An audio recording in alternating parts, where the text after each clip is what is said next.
Okay, can you hear me okay, Harry? Yes. Okay, brilliant. So I'll start again. So welcome everybody. Welcome to colleagues from the UK and all over the world.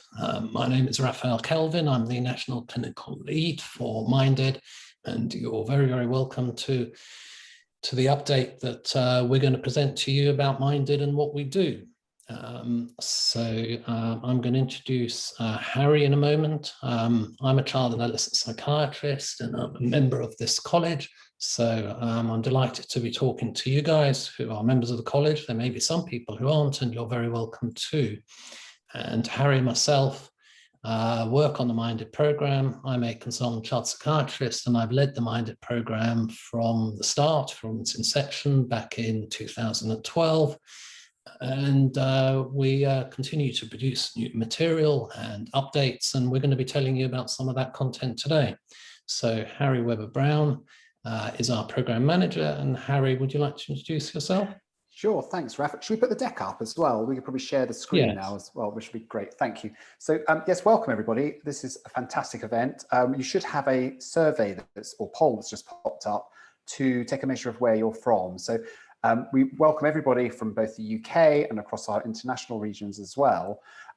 So I'm Harry, I'm the program manager for Minded. I also work at the college as well as the head of development.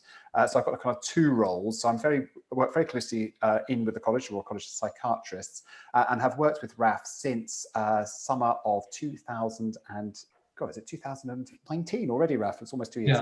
Yeah.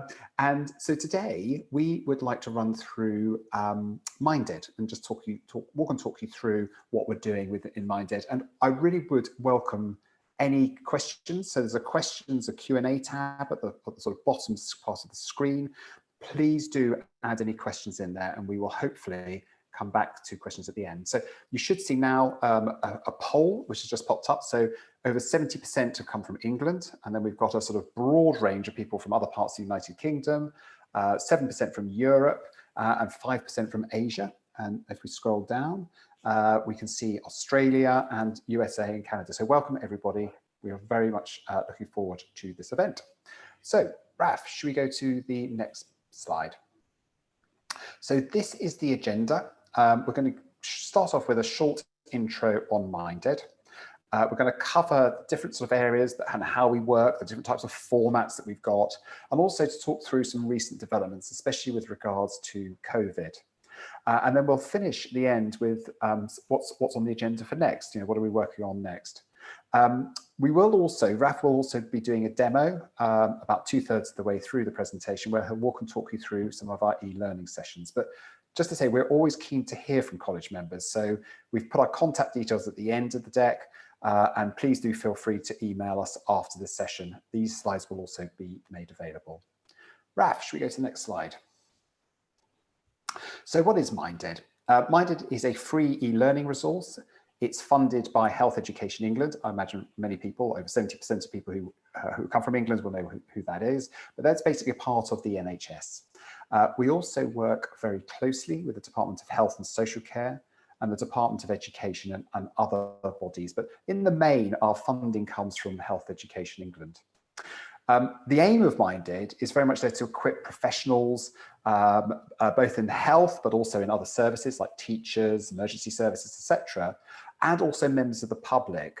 And we deliver evidence-based information about children, young people, adults, and older people's mental health. So it's applicable across health, social care, education, criminal justice, community settings, and our e-learning is very much aimed at anyone from beginner through to specialist. The way we're structured, we're not a separate body, we are actually a consortium, yeah?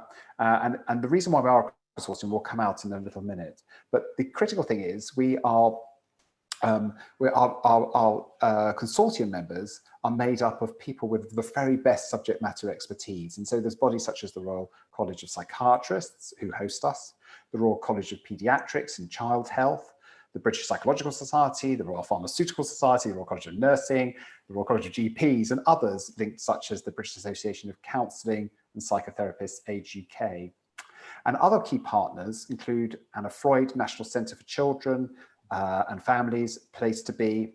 And what the consortium really enables us to do is to source the best experts by experience, the best subject matter experts, through these organizations, and also to help, promote Minded to their members. So, we don't spend money on marketing per se, but we're very keen to make sure that the message of Minded is freely communicated out to people. And I think it's safe to say, and I think Raf probably knows better than I do because he's worked longer on the program, but we have a really broad range of a network of family of recent and past authors, co-authors, experts by experience, with over 500 contributors. So we very much draw on the best expertise to build our e-learning sessions.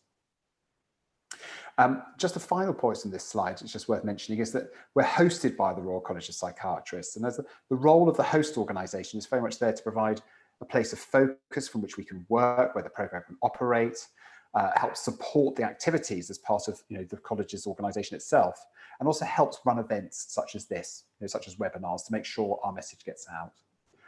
Raf, over to you, I think, for slide 4.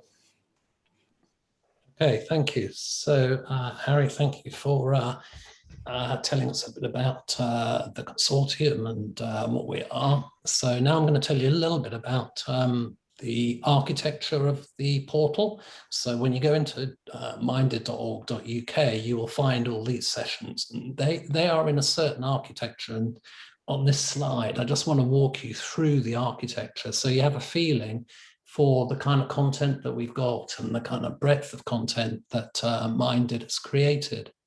So if you look at the, I'll get the laser pointer to work. So here we go. So hopefully you can see my little pointer, and I'm pointing to the top left corner. You can see at one side, we've got material which is applicable to audiences across the piece. So be they the lay public and also professionals who are not specialists in mental health.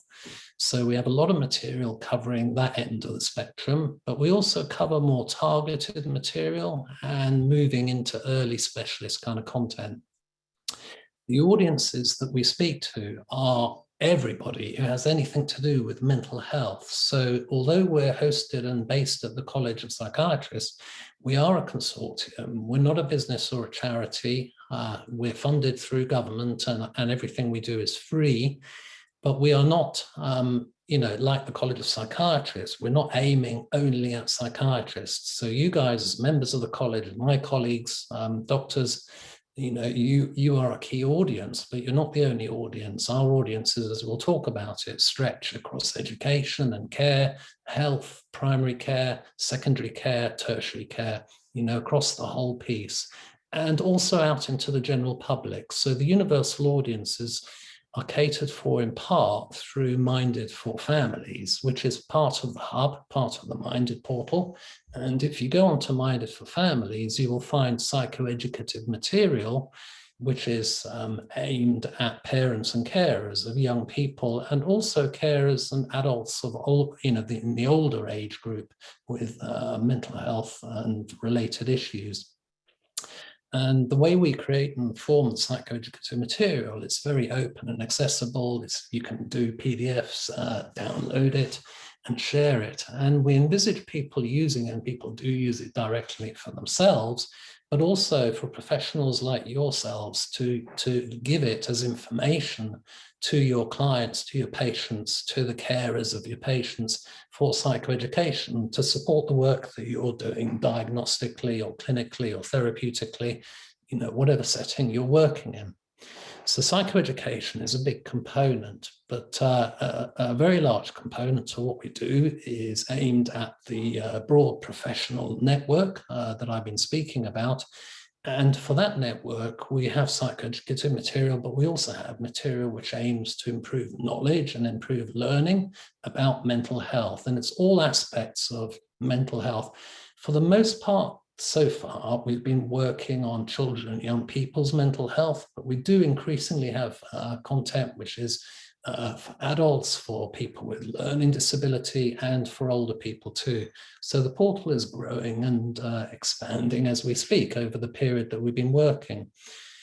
We've also introduced skills sessions. So knowledge is important, information is very important, but we also have very video-rich skills sessions. And I'm going to demonstrate one of those for you a little bit later on, internet permitting. Hopefully you'll be able to see that and get a feeling for it. And in the skills sessions, we're doing what it says on the tin. We're adding to the knowledge and to the information which you would get from the other sessions, and we're building and offering you, the user, and other users the opportunities to develop and hone skills in relation to mental health. So those are 3 formats I've talked you through. There are 2 other formats which we've been working on more recently, and we're going to talk about also later today. We have a quick access tips format, which is very nice and exciting. We did this for COVID, and Harry will show you that a bit later on. So it is what it says. They're top tips based on the best evidence and information for supporting, for example, frontline NHS staff who are going through trauma and loss and stress and the difficulties of working in the coronavirus environment. And we've also done some tips for people working with young people going through bereavement and loss in COVID, but also trauma and stress.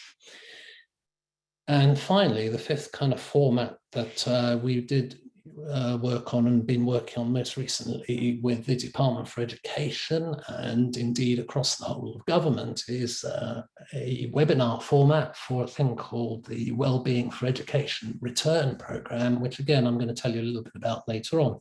But if you go onto the main portal, you go to the right place, you'll find Wellbeing for Education, and you'll find PowerPoints, which we developed and we created the content, which were then part of a national programme, which is continuing to be rolled out currently. Okay, so Harry, this slide is for you to talk to about the people who come to Minded and the sort of people who visit the portal. So back to you, Harry. Fantastic. Thank you, Raf. So we get a very broad range of people who come through to our service. So as Raf mentioned, we have the Minded for Families site, which is geared very much towards, parents of children and young people. It might be people who are responsible for an elderly, older person who may have mental health concerns, or even for people who are concerned about their own mental health as they get older. And so that's very much catered for by the Minded for Families service, and that all sits on a website. We then have, as we move across the spectrum, we then move into the e-portal, which is hosted by the Health Education England e-learning team. And underneath there, we have information much more geared towards professionals. And it's interesting if you look at the logs, we look at the logs because you can declare what sort of role that you're in and what sort of setting you work in. And predominantly it is health, but we also get quite a significant number of people coming from education as well. And that's certainly an area which I think is a big growth area potentially for Minded, dealing with helping to deal with teachers, classroom assistants, head teachers, etc. And I think certainly with the work that's going on with regards to mental health in education, I think that we're set in a very good place to help. We also, as Raf alluded to, working on some blue light material, so looking at early responders, working in emergency services. And we then move across, we get into the COVID area.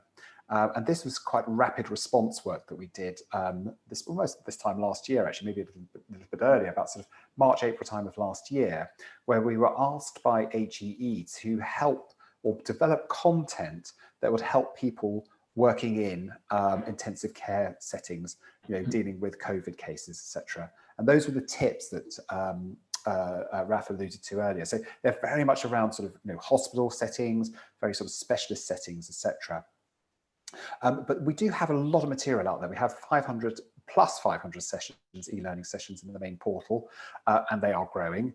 And I think we're very excited, as Raf said, about the tips provision. We'll talk a bit about that towards the end, so I don't want to steal sort of anyone's thunder as we move forward. I think let's go on to the next slide, Raf, for me. Okay, so I pick up here, Harry? Yeah, brilliant. Okay, so why are we doing all this? Why have we gone to the trouble? Why has Health Education England gone to the trouble of funding us? and the Department for Education and Department of Health and NHS England and the other government bodies who funded Minded over the 10-year period we've been operating. Well, I've done a couple of little cartoons for you, but this is the first, and you'll all be very familiar with the notion that, there aren't enough mental health professionals, there aren't enough people who have the knowledge and have the skills and have the understanding about mental health, and the need is very huge, and there's a large population of people who don't have enough access to good knowledge and don't have enough access to good services, and there's a huge agenda. So there's an inequality in mental health, inequality compared to physical health, inequality compared to all kinds of things, spending per head and so forth. So Minded sees itself as contributing to the solutions to this problem, whereby we bring more people into knowledge about mental health. We ultimately support more people getting trained in mental health. We support that across the spectrum, from universal all the way through to people developing into more targeted and more specialist kind of training. And we spread the knowledge and we spread the good information, which too few of us hold and too many people require. So we really want to be as open as we can be and as transparent as we can be in terms of sharing good knowledge and good information. That's what Minded is all about. And so here, in this mythical picture, we get more and more people with more knowledge and more training and more information, and ultimately better outcomes for the whole population in relation to mental health. So those are the aspirations, and we see ourselves as part of a big picture. We're not the solution, but we're part of the jigsaw. And how do we do that? How have we been doing that? So on this graphic, I've illustrated for you, we've put together the idea that Minded is part of an escalator of skills. So I've spoken about the population out there. People are hungry to know more about mental health in a way that is very invigorating for us in mental health, and very important because people weren't always that interested in mental health.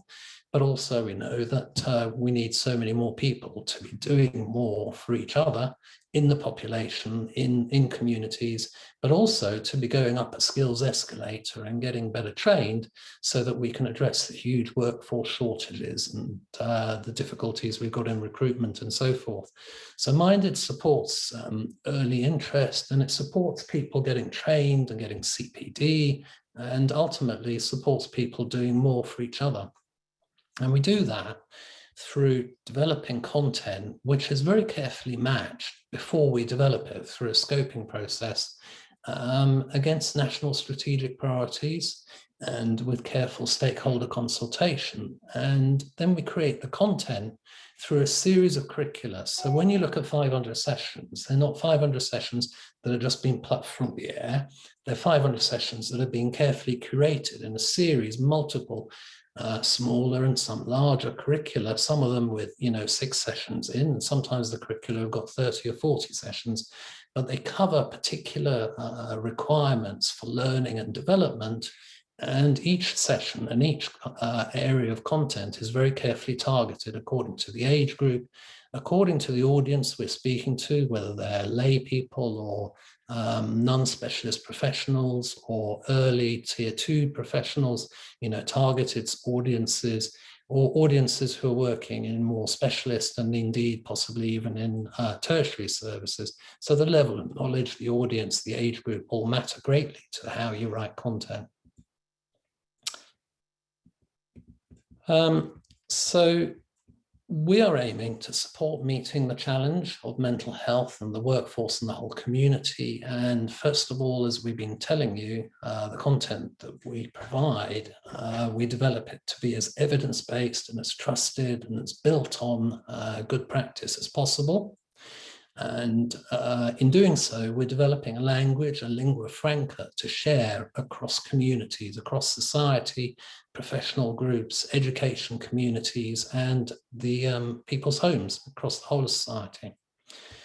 In doing it this way, we avoid repeated costs. So the NHS commission us to do the best we can do and provide the best material that we can provide. And in doing so, we do it once and we do it properly. And therefore services and clinics and charities and organizations, everyone is free to use our material. They don't need to use their resources to create the learning that we've created. And it can be used, and it is used, in multiple settings across multiple parts of the community. So, you know, the costs don't have to keep on being repeated. And that's something which happens too much. So obviously we support continuing professional development and training. Some of the work that we do creates learning that can be used in a blended setting. All of it can be blended, but some of it is developed more specifically for that. And I'll tell you a bit about that later on. And in doing so, we support the development of skills and education and knowledge, which I've spoken about. And finally, just to say that you can come to us and you can talk about putting material into learning pathways. So you may be a charity, or you may work for a clinic or a part of the country, and you don't want all 500 sessions, but you want session 1, 2, 5, and 15, and 25, and 30, whatever it is, to go into a learning path so that your learners can click and they can find a curated set of sessions for your particular requirements. We call that a learning pathway. And we have multiple organizations, Place to Be, Anna Freud, and other organizations who have learning paths already. And you can do that too if you come and tell us what your requirement is. Okay, so Harry, I'm going to pass back to yourself, and you're going to tell us a bit more about the kind of governance and people involved in Minded. Thanks, Raf. Yeah, so we're a very small team.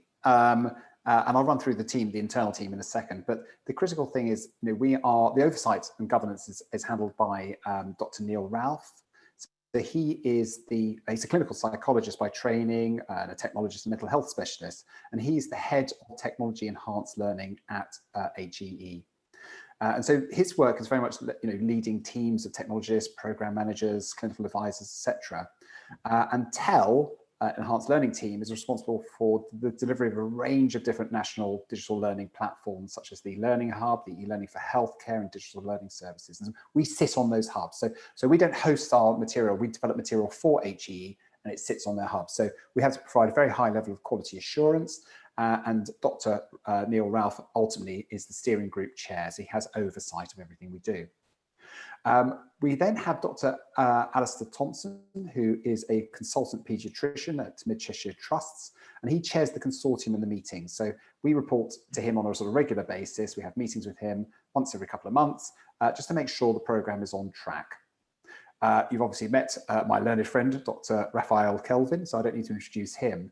But under RAF, we have a team of editors. So we've got Dr. Brian Jacobs. He has been working with us for a number of years. And more recently, we've been joined by Dr. Jacqueline Phillips-Owen and from KCL, and Dr. John Devapriam as well. So these are specialist people. So Jackie is working with us on our schools materials, mental health in schools, cyberbullying, etc. And John is working on STOMP, and we'll cover a little bit about that as we go further through the session today. In the program team, it's very small. It's me plus Leah, who's the project manager, and Isadora, who's the administrator. So we're a very small, lean team which work in the college and help service Minded. We report into the college through our lead, which is Carla Price, and she's the head of RC Psych's e-learning and CPD team. And then we've got a much wider family, and I think I mentioned this from the outset. We've got a family of over 500 authors, experts by experiences. And this network, we look at it as kind of a family, a network of people who are recent and past authors who have contributed to Minded and are very happy and enjoy it. And we regularly go back to them and update the sessions. They need to be updated every 3 years, and so we've got a continuous involvement with authors. So we're very small. We act as kind of commissioning, and we'll talk a bit about that in a second. And work with this broad range of experts. So how's the governance work and the quality assurance? So as I mentioned, the oversight is provided by the steering committee, which is chaired by Dr. Ralph at HEE. And then we've got the Minded Consortium, which is hosted by RC Psych. Okay. And then clustered around that, we bring in specialist subject matter experts. We have program management internally. We have editorial support. So we will tend to go through, as we'll talk about in a second, through commissioning authors who are specialized in the specific areas that we're focusing on.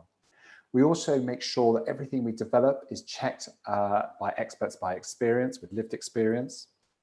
And then we use what we call instructional designers who work within HEE, who help actually bring all of the different components of the e-learning sessions together in a very, very sort of highly sort of quality checked, valuable way. And then when we get to media production, we have an arrangement with an external video production company who will help shoot the videos for us. We work very closely on, obviously what the shoot spec is, what the script is, and then Raf or one of the other people working in the editorial team will work very closely with the director just to make sure we get the right learning points across within the videos. Okay. But I think the critical thing is it's co-created, by experts in the field of psychiatry, teaching professionals, experts by experience, those who have first-hand knowledge of the issues that we are addressing. And then when we get into the actual learning development phase, there are effectively sort of two main stages to the overall development of the learning materials. First, you've got the authoring stage. This is where we define what each session will say, and we'll write the actual content. And typically, the content consists for an e-learning session of about 2,500 words. So we're looking at about a 20-minute or so session time if you were to literally go from, play the session continuously and work your way through it. The second part is the development stage. And this is when we work with the instructional designers who I mentioned on the last slide, where they'll take the content and actually craft it into e-learning. And this is much more the sort of technical phase. If we look across the slides, you can see there are several milestones along the way, but the main ones are, the lead author with the editor produces the session brief. This summarizes the aims, the learning objectives, critically what we're going to do. Then we move into the content planning stage, and this is where we look at whether video is required, and if it is, what are the script ideas, and we'll start developing out the actual Word document of the 2,500 words I mentioned earlier. This is then agreed by all of those working in the authoring team, making sure it's checked by subject matter experts, experts by experience, etc. And we work very closely, and obviously the editor manages that overall experience. And this is also when we start doing things like testing for readability, etc. In the third stage, as we move across, the instructional designer will develop an outline of the session, how it's going to be fit together, and we refer to this as the storyboard. It's usually in PowerPoint. And this includes all the learning points, the interactions, the text elements, the transitions, etc. How we're going to make sure it's usable and provides the optimal experience for the consumer, the person who's actually using the materials. This is then reviewed by the lead author, and it is something that's sort of very much of an art form of how we interpret this. We don't usually expect the whole team to review them, but we very much rely on the lead author to provide the full checking. Fourthly, we go on, we look at the sessions with videos or several videos, and the scripts are created, and then the filming takes place. And obviously, with COVID, it has proven to be a little challenging because we haven't actually been able to get into the studio because of lockdown. So we've had to do a lot of the recording remotely, as in there is a film crew in the studio, but the editor will sit remotely and be effectively plugged into the studio using audio-visual material. And it seems to have worked really well to date. So maybe that's a way forward. Maybe that's a positive thing that's come out of COVID. We don't all have to travel to film studios, etc. And then as we move through to the final stages, from the storyboard, the instructional designer then creates the first version of the e-learning. The videos are inserted, they're reviewed by the whole of the author team, and then this is shared as a link in a test environment. And once everything is signed off, the session is reviewed by the editorial team finally, and it's approved for release. So it's a very robust process. It's a process that we've been using for a number of years, certainly predates me. And it ensures that we're providing the highest quality material to a very high spec. Should we go on to the next slide, Raf? Yeah.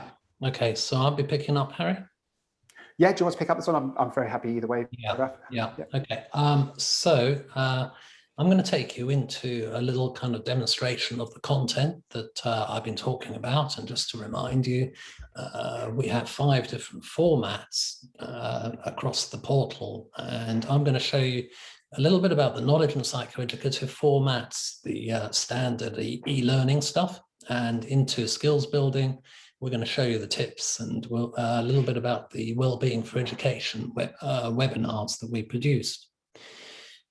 So what does a standard session look like? So the newer sessions look like this. And when I go onto the internet, I'll scroll for you and show it to you, but it's very colorful, it's interactive, and it's got all the things that you'd expect for a modern e-learning kind of environment.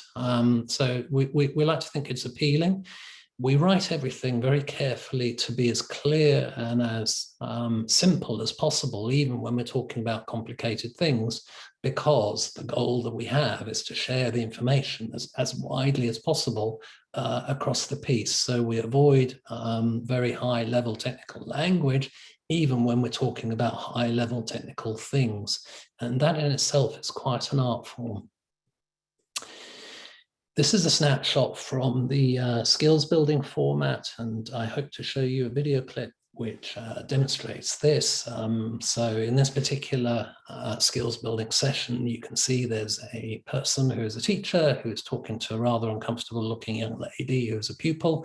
These are actors, but we build the stories of the acting scenarios together with teachers and together with young people and parents with lived experience. So it's as realistic and based on reality as it can be.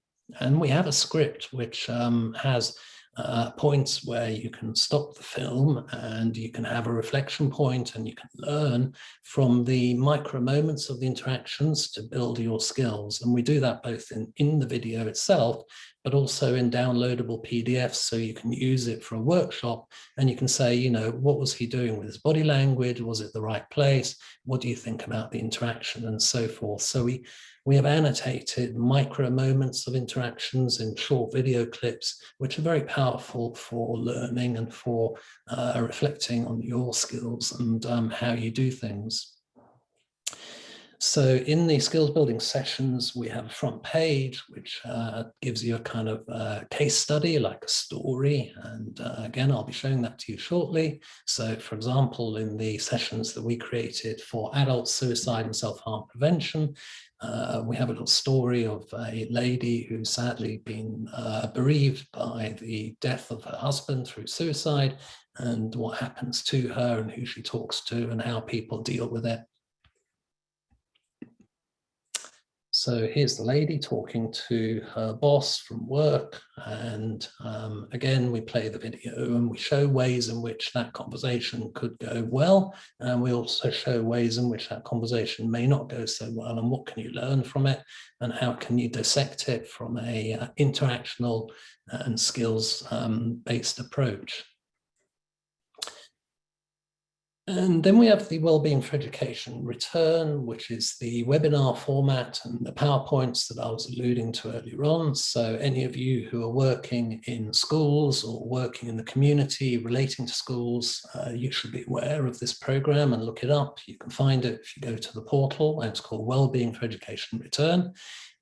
We were commissioned through the Department for Education and Public Health England, NHS England and Health Education England in this instance to create the content and create the slide set, which we created through Minded, and we're very proud of.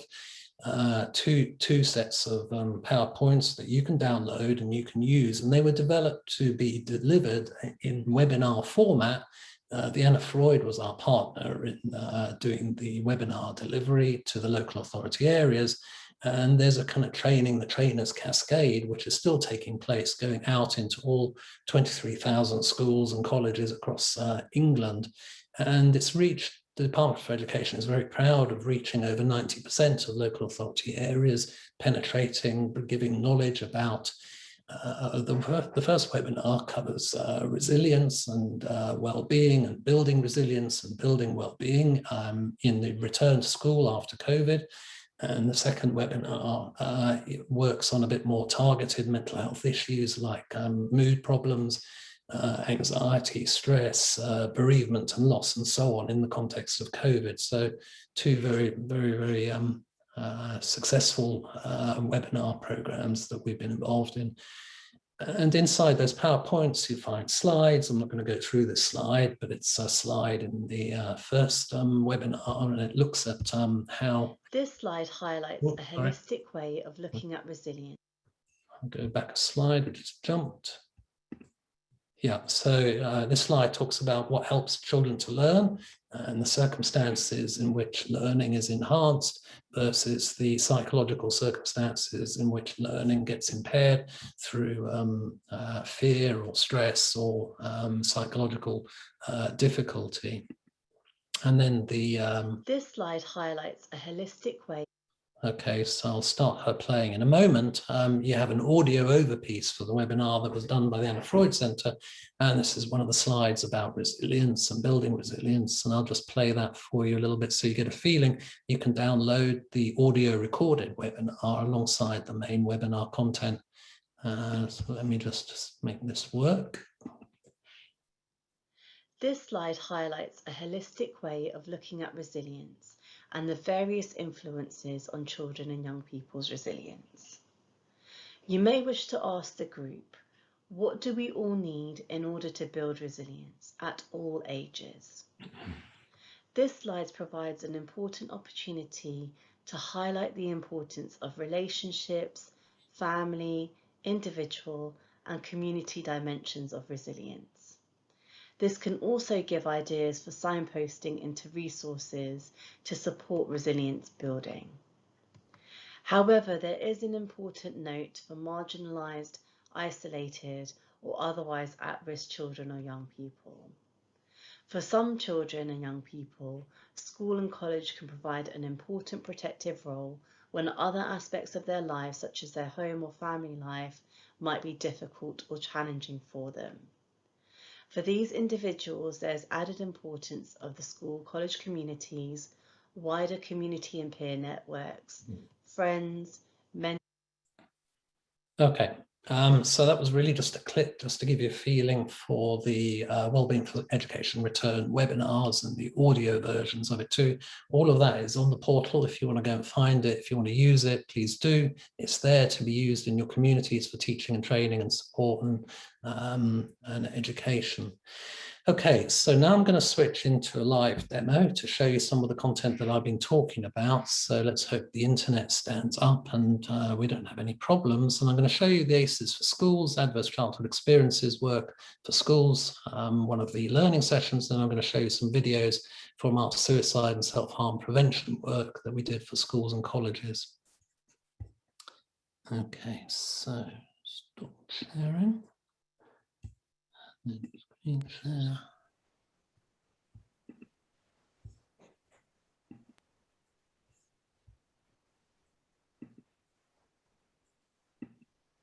Okay, so when you go to www.minded.org.uk, and Harry, can you just confirm you can see the front page of Minded? I can see the front page of Minded, Raf. Brilliant, thank you very much. Okay, so you get this, and then you click on through and you get to a tiled view of the overarching kind of sections of the portal. And we're going to go here into ACEs, so adverse childhood experiences. And we're going to open that up and have a look at one of the sessions on building resilience for children who've experienced adverse childhood experiences. And click play, say continue. So, can you see building resilience, Harry? Probably not at the moment. Not at the moment. I can just see the tile page. Oh, we seem to have lost it. It's coming through. Just a minute. There we go. Brilliant. Yeah. Yeah. Okay. So this is one of the learning sessions on building resilience in ACEs. And this is, I'm just going to scroll through quickly. You get information and introduction. You learn about who did the session and who the authors were, so you can see the provenance and the governance. You can learn about the objectives, what are you going to learn from the session, and then you go into an introduction, and you can see it's very visually rich and nicely spaced out, and you can click and you get further information and so forth, and it scrolls, and it's friendly for a phone or for a tablet, whatever format you want to use. So that's our standard e-learning session. Now I'm going to take you to another session, so I'm going to stop sharing for a moment. And I'm going to screen share. While you're doing that, Raf, I'm just going to do a quick call out for any other questions. There are 3 questions in the question box, so please, if people have questions, please don't hesitate to put them up there. Okay, so now we're going to look at one of the video clips. So we're going to go to the suicide and self-harm prevention, and we're going to go into the section which is for schools. And we're going to look at identifying self-harm and what to do for schools. So we play, continue, stop share, okay, so Harry, can you see the map, the little kind of journey for identifying self-harm? It's there, Raf. Okay, guys, so what you'll see when you go into one of the skills sessions is you get a map like this, which is the case study, and it's the story of a young person in this particular instance who's been self-harming, and how school and teachers go about trying to handle it, and some of the issues that you get around self-harm, like consent and confidentiality. So you go on this kind of little trip through the various sections in the session, and you open them up and you have a look. So before we do that, we go to the how-to guide. Can you see unlocking the session, Harry? Yep. Okay, so that's the first bit you go to, and then you tell it whether you're a learner on your own or whether you're going to lead a workshop. As I mentioned in the skills, if you're going to lead a workshop, we provide you slightly different resources. If you're doing it on your own, you get slightly different resources. I'm going to say I'm doing it on my own. So I'm building my skills doing e-learning here at home, and I submit that. Close. Now I'm going to go back and I'm going to start on the story. So in the first video, which we're not going to look at, Lucy, who's the young lady, tells us about her self-harm and a little story from a young person's perspective, as I say, co-produced with the young people with lived experience about what it's like self-harming and what it's like for peers and teachers to be asking about it. But what I want to show you is a little clip of the teacher and Lucy talking about it, and how we build in the annotation of the videos for you to learn from. So, Harry, we should be seeing opening up the conversation with Lucy. Yeah? Yep, that's all there, Raf. Okay, so we're going to start the video, and hopefully you can hear that, Harry? Yep, that's all good. Okay. Hi, Lucy, do you have a minute? Yeah, sure. So I've been noticing over the past few weeks that you've been hiding your arms quite a bit, and you've got bandages on. So to me, clearly, it's a sign of self-harming, and as you can understand, it's a bit of a concern. I'm not. Right, well, I know these things, sometimes if it's a cry for help, or perhaps you're upset about something, could be attention, I'm not sure. But there are people you can speak to, and you do know about the school counsellor, don't you? Right, well, perhaps it might be a good idea to have a chat with them. Right, well, do think about what I've said, and do take care of yourself, won't you? Okay, so here we have a teacher talking to a young person. I hope you don't think that's the way to do it. I'm sure you don't. And so we've illustrated that. Sadly, that is the way it's done sometimes. And to some extent, it's an example of somebody kind of ticking boxes, talking to the young person and saying there's help there, but actually not helping at all. And, really probably upsetting this young person. So we give an illustration of how not to do things, and then we give, for example, afterwards an illustration of how you might do things differently. So I'm going to carry on the video.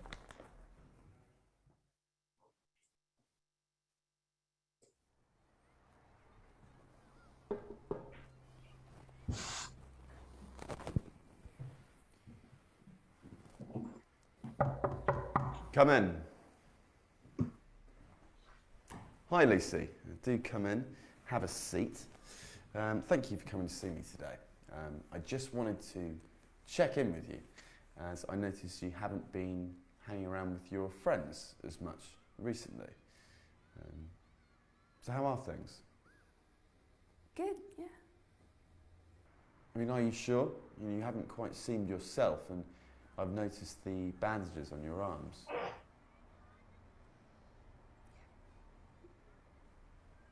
So sometimes, not always, but sometimes what this can mean is that someone has been harming themselves. Now, if you would like to talk about it, you can, it's all right. Yeah. And if you have been self-harming, is this something that's been going on for a long time?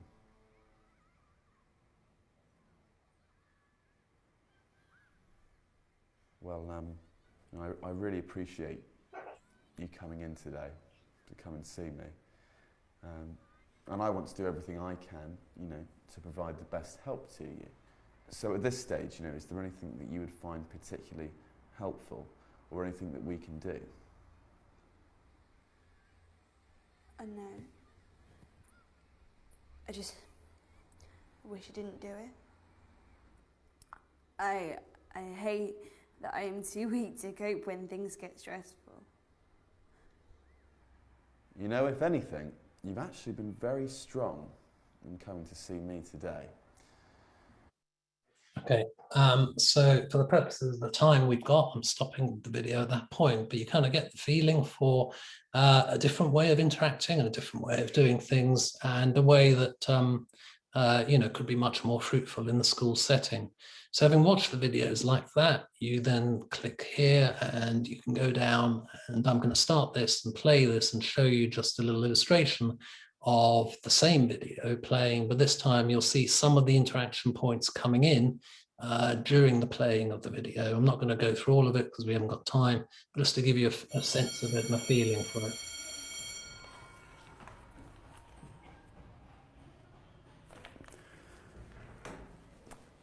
Hi, Lucy, do you have a minute? Yeah, sure. So I've been noticing over the past few weeks that you've been hiding your arms quite a bit, and you've got bandages on. So to me, clearly, it's a sign of self-harming, and as you can understand, it's a bit of a concern. I'm not. Right, well, I know these things, sometimes if it's a cry for help, or perhaps you're upset about something, could be attention, I'm not sure. But there are people you can speak to, and you do know about the school counsellor, don't you? Okay, so you get the kind of idea. There'd be little pop-ups, and they have short messages or longer messages, and you can click on the pop-ups. I'm not going to go through it all, and you get further information. You get like a question or several questions and some model answers. And all of that is reproduced on PDFs that you can use in a workshop with other people, so that you can stop and start wherever you want to, but also the points at which we have highlighted for you in the process. Okay, so that's the demonstration, Harry. I'm going to click back out of that now and go back into the slide set. Thanks, Raf. And I think we're on slide 23. 23, aren't we? And Yeah, I think I was going to pick up from here. You're going to pick up from here, Harry. Yeah, so that's the end of the demo, and Harry's now going to talk you a little bit through what we've been doing and how we've been very busy in the last few months. And hopefully we'll have a little time for some questions and answers. I'll do this very quickly. So in 2020 and 21, you can see here the list of all of the different e-learning sessions that we launched. It's a mixture of the adverse childhood experiences, which Raf just showed you, which is 6 sessions. We've also been doing a lot of work around learning disabilities and mental health for professionals. So for Tier 1, we've launched 5 sessions and another 5 sessions for Tier 2 training. And the Coronavirus Resilience Hub I'll cover in a second, actually, and that's very much the sort of tips for frontline staff, as I mentioned earlier.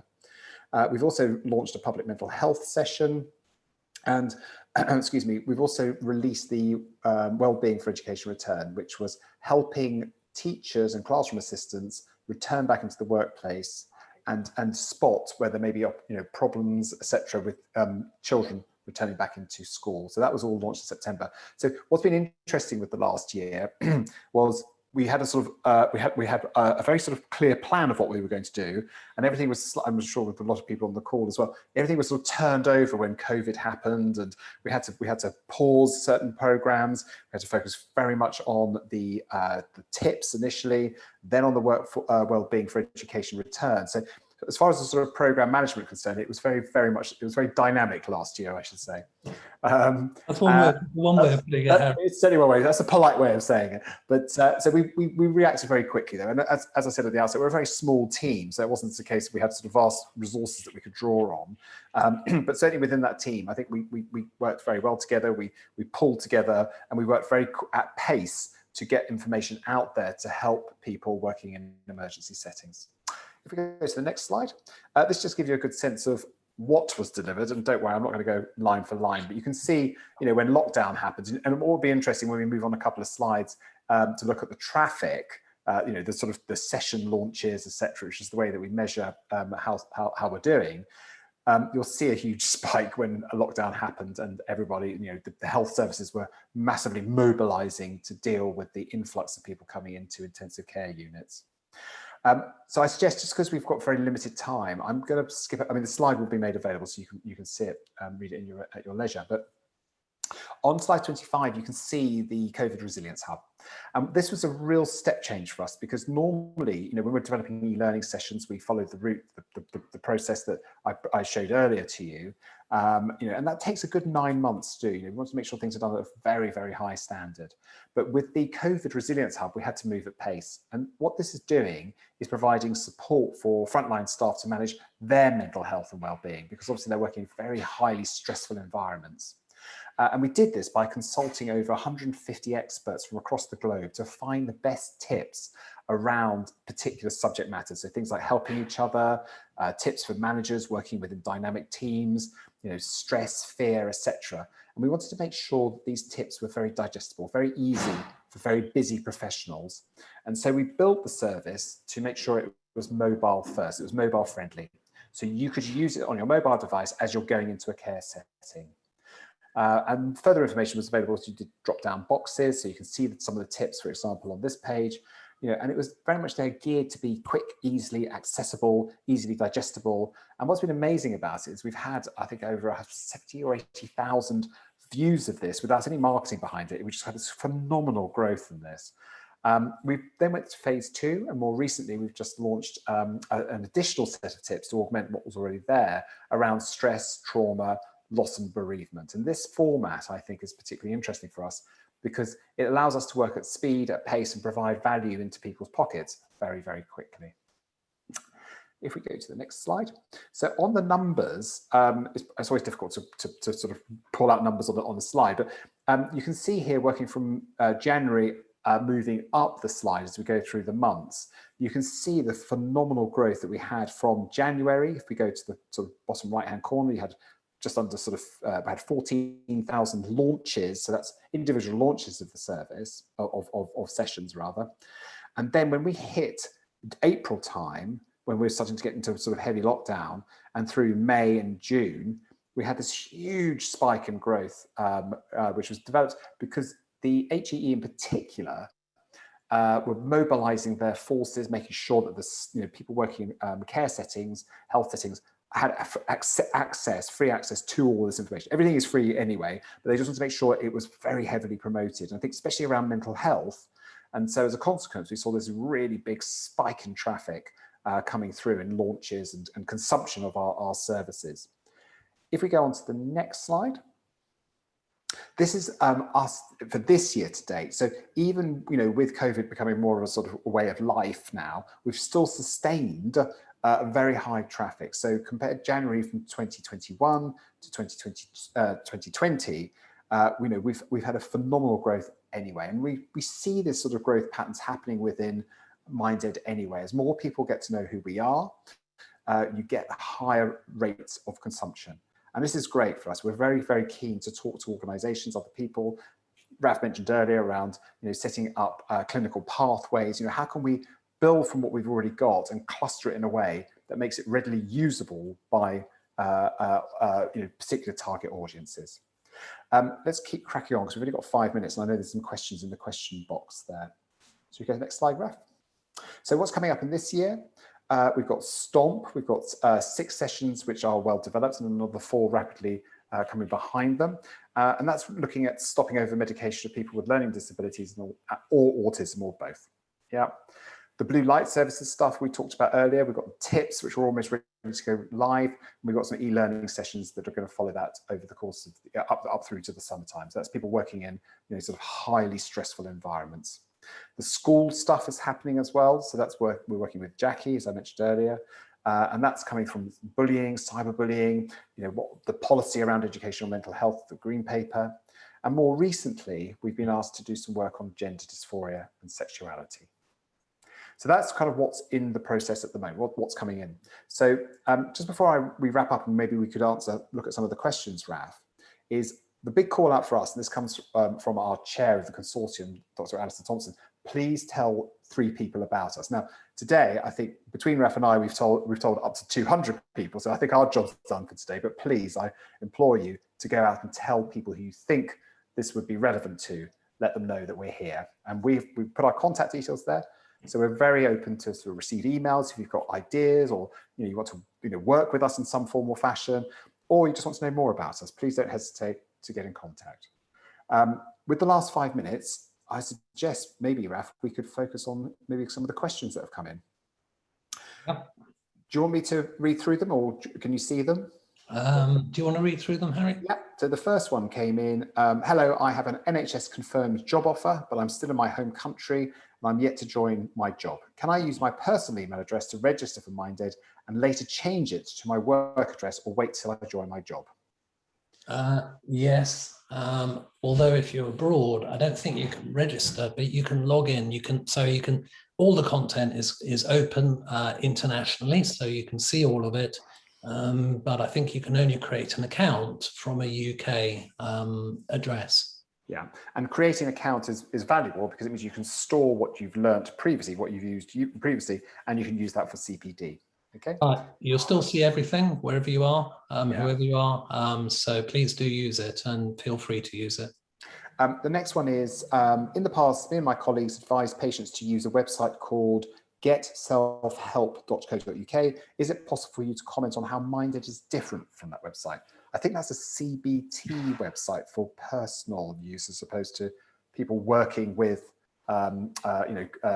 carers or professionals working with children, young people, and older people. So I think it's quite different in my mind, Raf. I'm not sure if you're familiar with the site. Yeah, I'm afraid I don't know that website, so I can't comment. But if it's what you're saying, Harry, then we don't provide therapy. We provide knowledge and information, training, support to professionals who are providing therapy.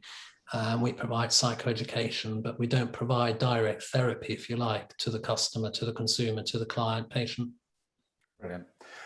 Excellent resource. Can doctors abroad access the website, please? Well, I think you've answered that one already. You can access it, but you can't create an account. Next one is, will this e-learning be on the school curriculum? That's a great question, but it's not planned for at the moment, is it, Raf? So it's not planned for, but increasingly schools and teachers and education and Department for Education use our content. And the Department for Education refers to it in many, many documents because we have a long relationship with the Department for Education. But the RSHE curriculum is a defined statutory curriculum, and Minded is, so it relates to it, but it's not in it as such, no. Fantastic, thanks, Raf. And then the final one is, what do you mean by Tier 1 and Tier 2 professionals? And this is pertaining to LDMH. Yeah, so that follows the Skills for Care and the Health Education England National Skills and Core Competencies curriculum, which you can find, and they define Tier 1 and Tier 2. And broadly speaking, Tier 1 are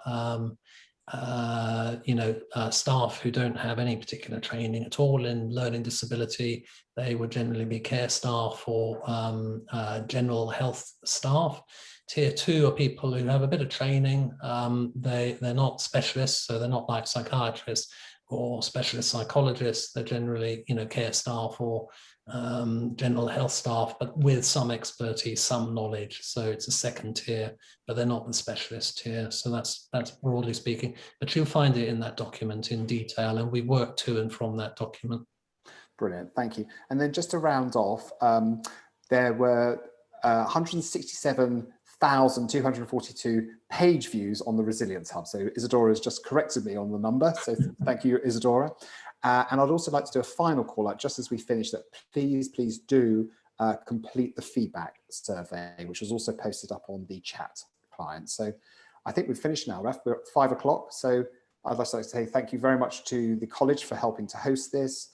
Raf, obviously, for your expert demonstration of the service. Unfortunately, we didn't have much time to really get into the detail of it. There's so much content there. Please do go and have a look at our service, and do tell other people about us. Please help us build our launches. Yeah, and a huge thank you from me too for joining us today, watching this live or watching this subsequently recorded. And please do, really, the main thing is that you dig into the content and other people benefit from it, and that we grow the community of knowledge and understanding about mental health. So thank you very much. Brilliant. I think that's the end of the session. Thank you very much. Thank you. Goodbye.